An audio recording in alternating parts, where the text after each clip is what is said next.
Hi guys, I hope you're all doing really well and welcome back to my channel, and today I'm just going to be going over the Houston Rockets recent trade news as a lot has happened since I last covered it.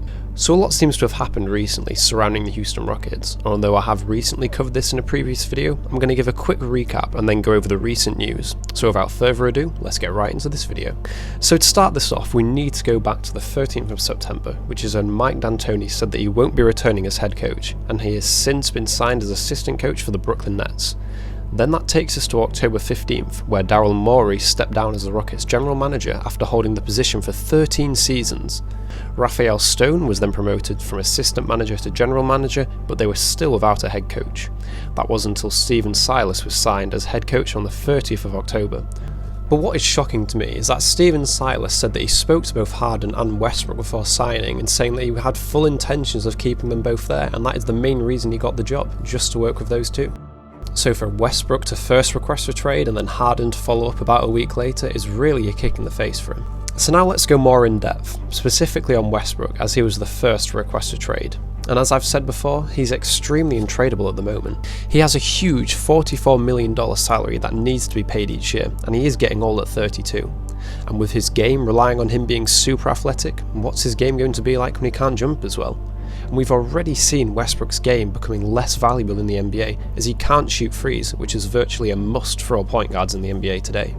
I hate to sound like Colin Cowherd, but I really don't rate Westbrook as a player, and I think he's one of the most overrated players in the NBA.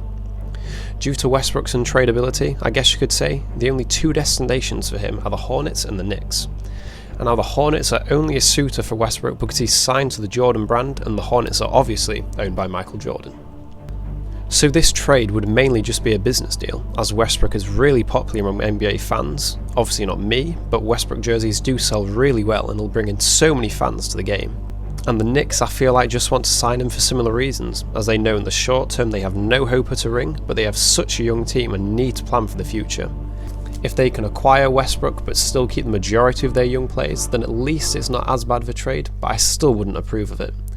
At this point in time, I still think Westbrook will stay on the Rockets unless they lower their expectations of what they can get for him. As at the moment, the Rockets are unwilling to deal Westbrook unless they are receiving young talent or first round picks. And now moving on to James Harden, who I thought was committed to the Rockets until he rejected the $50 million a year contract, which would have been the most expensive contract in NBA history. James has made it clear that he wants out of Houston and to be in Brooklyn with Kevin Durant, Kyrie Irving and his former head coach, Mike D'Antoni. As of right now, the Rockets and Nets have been in contact but have not engaged in meaningful dialogue, although further news is likely to come out shortly. What I'm thinking about though is the potential trade for Harden, what Houston will want for him more specifically. And unlike with Westbrook, Houston will be able to get a lot for Harden, as a lot of teams will be interested in signing him, not just the Nets. Stephen A. Smith thinks that the Rockets should get Spencer Dinwiddie, Caris LeVert and 3 future first round picks, but I think they can get a lot more than that. We know the Rockets don't currently have a centre, so I wouldn't be surprised if they go after Jarrett Allen or DeAndre Jordan. And with the Rockets losing their best shooter in James Harden, I think they should go after Joe Harris as well. Even though he's a completely different player to Harden, as he's a catch and shoot shooter, he'll still be a great asset for the Rockets to have. So Stephen Silas and Rafael Stone, if you're watching, this is the trade that I would go for.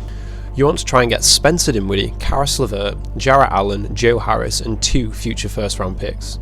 That may seem like a lot, but you're giving them James Harden when they already have KD and Kyrie. And if this trade does go through, then I think we're looking at the next super team, as KD, Kyrie and James Harden are 3 of the best 5 scorers in the NBA. And I don't think any team in the NBA can defend against all 3 of them. But don't let these trade rumours make you forget how Stephen Silas got the head coach job at the Rockets because he wanted to work with James Harden and Westbrook. He had full intentions of keeping them both there. And then within a week of him signing, they both request trades. I just can't help but feel sorry for him. So that's all for this video, and in the very near future I'm going to be releasing a video about the draft class, just who I think's won the trade, lost the trade, and just my thoughts on it really. So thank you all so much for watching, and I'll see you on my next video.